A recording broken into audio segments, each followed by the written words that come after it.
بسم اللہ الرحمن الرحیم۔ حضور صلی اللہ علیہ وسلم نے ابو جہل سے ایک اجنبی مسافر کا حق دلوایا۔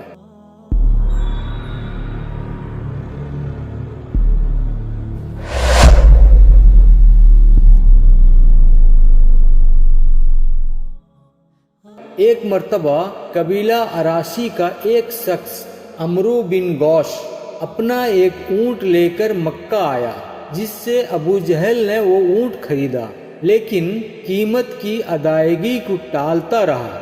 تنگ آ کر وہ شخص قریش کی ایک مجلس میں آ کر کھڑا ہوا۔ اس وقت رسول اللہ صلی اللہ علیہ وسلم مسجد حرام کے ایک گوشے میں تشریف رکھتے تھے۔ بس اس شخص نے یوں کہنا شروع کیا: اے جماعت قریش، تم میں سے کون ہے جو ابو الحکم بن حسام سے میرا حق دلوا دے کہ میں ایک اجنبی مسافر ہوں اور ابو حکم نے میرا حق غصب کر لیا ہے؟ بس اہل مجلس نے اس سے کہا: کیا تو اس بیٹھے ہوئے شخص کو دیکھ رہا ہے؟ ان کی مراد اس سے رسول اللہ صلی اللہ علیہ وسلم تھے۔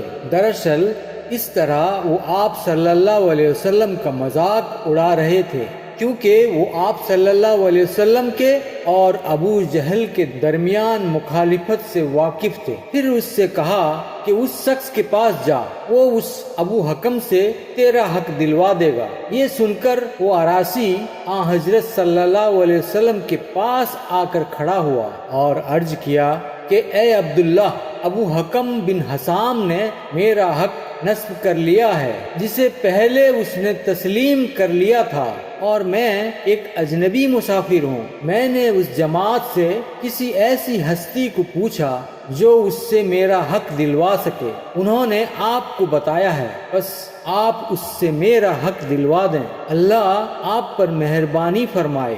آپ صلی اللہ علیہ وسلم نے فرمایا: اس کے پاس چلو، اور خود اس کے ہمراہ چلنے کو کھڑے ہو گئے۔ جب کفار نے آپ صلی اللہ علیہ وسلم کو اس کے ساتھ کھڑے ہوئے دیکھا تو اپنے ایک آدمی سے کہا کہ تو بھی ان کے پیچھے جا اور جا کر دیکھ کہ یہ کیا کرتے ہیں۔ بس حضرت صلی اللہ علیہ وسلم مسجد حرام سے روانہ ہو کر ابو جہل کے مکان تک پہنچے اور دروازے پر دستک دی۔ اس نے کہا: کون ہے؟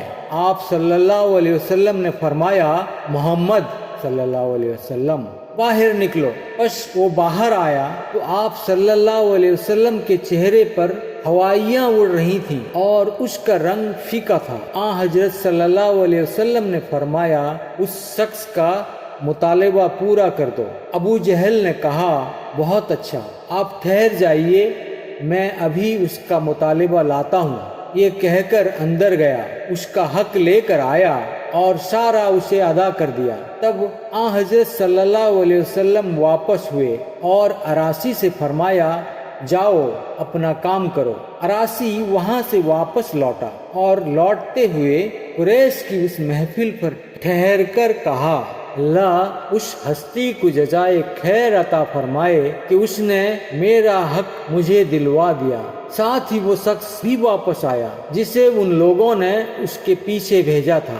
سب نے اس سے پوچھا: تیرا برا ہو، جلدی بتا، تو نے کیا دیکھا؟ اس نے جواب دیا کہ ایک حیرت انگیز عجیب معاملہ دیکھا۔ واللہ محمد صلی اللہ علیہ وسلم نے ابو جہل کا دروازہ کھٹکھٹایا، وہ فوراً اس طرح باہر نکلا کہ اس کی جان میں جان نہ تھی۔ محمد صلی اللہ علیہ وسلم نے اس سے کہا کہ اس شخص کا حق ادا کر دو۔ اس نے کہا: بہت اچھا، ٹھہریے، میں ابھی اس کا حق لے کر آتا ہوں۔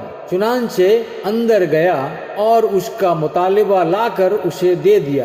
تھوڑی دیر میں ابو جہل بھی وہاں آ پہنچا۔ ان سب نے اس سے کہا کہ تجھ پر افسوس ہے، تجھے کیا ہو گیا کہ محمد سے اتنا مرغوب ہو گیا؟ واللہ جیسا تو نے کیا ہے ایسا معاملہ ہم نے کبھی نہیں دیکھا تھا۔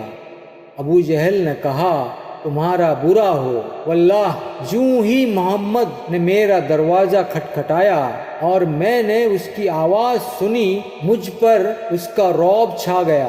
میں باہر نکلا تو دیکھتا ہوں اس کے سر پر ایک بڑا نر اونٹ ہے کہ میں نے ایسا عظیم الجثہ، موٹی گردن اور بڑے دانتوں والا اونٹ کبھی نہیں دیکھا تھا۔ واللہ اگر میں ادائی حق سے ذرا بھی انکار کرتا تو وہ مجھے کھا جاتا۔